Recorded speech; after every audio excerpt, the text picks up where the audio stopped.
अस्सलाम वालेकुम प्यारे बच्चों, उम्मीद करती हूँ आप सब खैरियत से होंगे। चलें सब बच्चे अपना कायदा खोलें। आज हम करने जा रहे हैं सफ़ा नंबर 11। सफ़ा नंबर 11 में हमें जो हर्फ मिले थे वो थे छोटी ये बड़ी ये, ठीक है ना। छोटी और बड़ी ये। आज हम छोटी ये के बारे में यहाँ उसका तारुफ कर रहे हैं, छोटी ये का। और अभी हम मज़ीद छोटी ये के बारे में मालूम करेंगे, ठीक है। छोटी ये की आवाज़ थी ई। क्या आवाज़ थी? ई।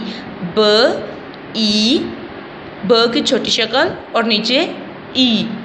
ब ई, बी ब ई, बी ब ई, बी ब ई, बी बी बी। तो बच्चों आज का हमारा जो हर्फ है वो है बी बी। हमने ब और ई को मिलाकर पहले बी बनाया, फिर बी को 2 दफ़ा लिखा तो क्या बना? बी बी। नीचे देखिएगा, नीचे है बी बी आ, बी बी आ ब ई, बी ब ई, बी बी बी आ बी बी आ।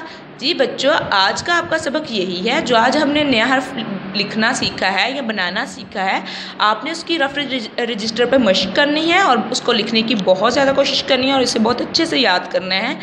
अल्लाह हाफिज़।